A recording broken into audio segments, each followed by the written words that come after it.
Доброе утро, зрители Stop Game! В эфире InFact. В Apex Legends произошла настоящая трагедия. 2 апреля 2024 года игра взяла и стерла весь прогресс игроков за последние несколько месяцев. Паника, разрушенные семьи. В общем, игроки впали в отчаяние. Баг откатил геймерам и уровни, и прогресс боевого пропуска, и разлоченных персонажей, и разные другие штуки, которые открываются в процессе игры. Даже донатные предметы испарились. То есть игрок потратил реальные деньги, получил за это красивенький скинчик, и тот забрали. Пострадавших от сбоя игроков очень много, хоть по интернету и бродят отдельные счастливчики, которым повезло увернуться от бага и сохранить свой драгоценный батлпассик. Однако уже на следующий день, 3 апреля, история получила хорошую концовку. Respawn попросила прощения у комьюнити, отрубила серваки и после долгих часов возни с кодом смогла таки вернуть вложенный игроками пот, слезы обратно на аккаунты. Эх, вот бы все истории заканчивались так позитивно. Команда Shift Up, ответственная за эротичную Stellar Blade, уже вовсю готовится к работе над следующим проектом. Вы хоть кореянку свою выпустите сначала? Раздел вакансий на официальном сайте студии пополнился несколькими новыми позициями.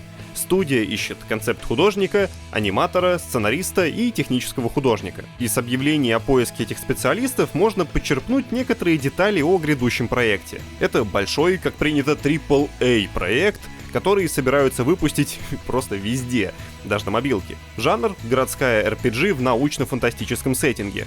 Будут монстры и стильный экшен. А еще можно ожидать проблемки с оптимизацией, ведь в базе игры будет лежать наш любимый Unreal Engine. Разумеется, никакой инфы о релизе, да и о названии проекта нет, но оно и понятно, рановато еще.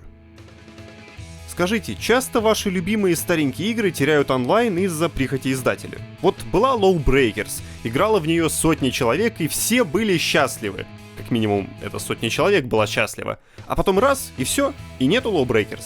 Автор машинами разум Фримана Росс Скотт решил, что покупать игры, которые через пару лет могут просто перестать работать, это какая-то нездоровая ситуация, и по этой причине он продавливает собственную инициативу по сохранению игр.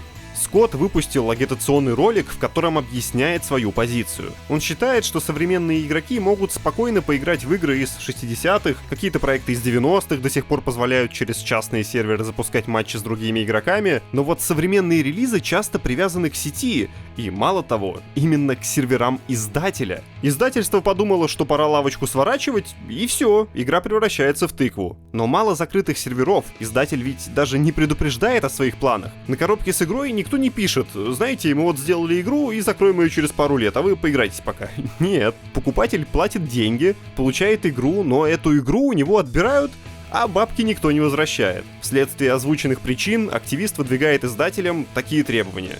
Первое. Если создатели проекта решили прекратить поддержку игры, они обязаны обеспечить сохранение всех функций. Даже если работать будет похуже, ничего, главное, чтобы игралось. Хоть как-то. Второе. Если уж вы решили прекратить поддерживать игру, то передайте возможность заниматься развитием проекта игрокам. Открепите проект от серверов издателя, добавьте поддержку частных серверов или хотя бы реализуйте офлайн режим. И третье. Переписать эти правила хитрым лицензионным соглашением запрещается. Скотт организовал собственный сайт. Там он предлагает пострадавшим игрокам свою помощь. Например, все владельцы The Crew могут заглянуть туда и с помощью инструкции связаться с DGCCRF, государственным органом по защите прав потребителей во Франции. Если соблюсти все тонкости подачи заявления, можно легонько стукнуть Ubisoft по шапке. Инициатива замечательная, вопросов нет, но что-то мне подсказывает, что издателям достаточно просто не замечать активиста, чтобы сохранить статус-кво. В конце концов, для решения таких серьезных проблем игрокам нужна помощь государственных органов, которым будет не лень организовывать законодательную базу для ограничений алчных издателей. Во время создания игр у разработчиков всегда есть куча вариантов реализации тех или иных систем, которые не доползают до релиза. Создатель DLC War of the Chosen для XCOM 2 рассказал про пару фич, которые не вошли в дополнение, в том числе по очень забавным причинам. Джейк Соломон — бывший руководитель франшизы. В своем посте в Он поведал, что изначально центральной темой дополнения для популярной пошаговой игры должны были стать гигантские роботы, которые могли бы перевозить на себе сразу нескольких солдат. Еще создатели планировали реализовать настраиваемые самолеты-перехватчики и воздушные бои, типа пошаговые. Хожу своим истребителем на А5. А что, звучит. Несмотря на всю привлекательность идеи с мехами, обнаружилась проблемка. Firaxis выяснила, что из-за размеров роботов в игре нифига не видно. Системы XCOM просто оказались не готовы к 10-метровым шагающим объектам на поле боя. В итоге расширение построили вокруг избранных, особых пришельцев, которые участвуют в разборках на глобальной карте а-ля Nemesis из Middle-earth. Сам Джейк, кстати, ушел из студии в феврале 23-го. После этого он успел потрудиться над Marvel's Midnight Suns. Игрушка вроде хорошая, но мехов же там тоже нет, кажется. CDPR наговорила столько всего во время своего недавнего финансового отчета, что приходится разгребать новости оттуда уже несколько инфактов. Стратегический директор холдинга Адам Кичинский гордо объявил, что операция по спасению Cyberpunk 2077 увенчалась успехом. Команда довольна проектом, можно выдыхать. Ура, товарищи! За поддержку игры отвечают всего 17 человек, и, по словам директора, этого вполне достаточно. Мои любимые новости про статистику. Аналитическая фирма Newzoo опубликовала свежий доклад об игровой индустрии. Там много разного интересного, все перечислять не буду, но расскажу про основное. В 2023-м доля ПКшников и консольщиков подросла аж на 2,6%. Игроки принесли компаниям $93,5 миллиарда. Большая доля пришлась, кстати, на приставки. Несмотря на рост количества бабосиков в индустрии, вот новых игроков особо не прибавляется. По сравнению с 2021 годом люди стали проводить за играми гораздо меньше времени. Объем потраченных перед экраном часов снизился на 26%. Еще забавно, что на весь 2023 лишь 66 игр обеспечили 80% от наигранных за год часов. То есть игр выходит миллион, но только 66 из них заняли все внимание геймеров. Причем большинство из них не первой свежести. Топ-5 самых популярных игр возрастом 6+, стали Fortnite, Roblox, League of Legends, Minecraft и GTA 5. На них приходится больше четверти всех наигранных часов. Из свеженького игроки гоняли в конвейеры Call of Duty, EA Sports FC, NBA 2K, Madden и MLB The Show. Среди новинок 23% времени пришлось именно на эти серии. Также аналитики ожидают, что до 2026 года рынок видеоигр увеличится еще на 14 миллиардов баксов. И причиной такого увеличения будет в том числе новая консоль от Nintendo.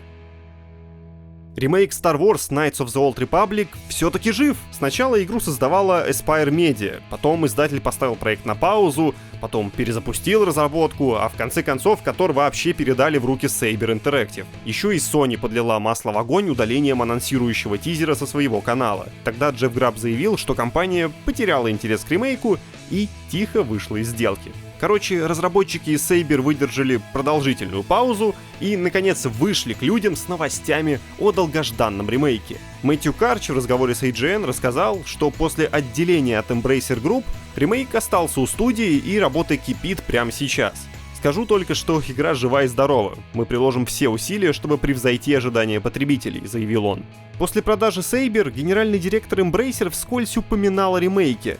Но тогда никаких положительных новостей от него игроки не получили. Лишь расплывчатую инфу о том, что проект все еще далек от релиза. Ну спасибо. Хорошо, что хоть сейчас что-то начинает меняться. На сегодня у меня все, но можете зайти на StopGame.ru и глянуть что-нибудь еще. Например, обзор второй Dragon's Dogma от Яна Грибовича. Столько новостей вокруг игры было, а тут, наконец, обзор вышел. Не пропустите. Хорошего вам четверга и пока!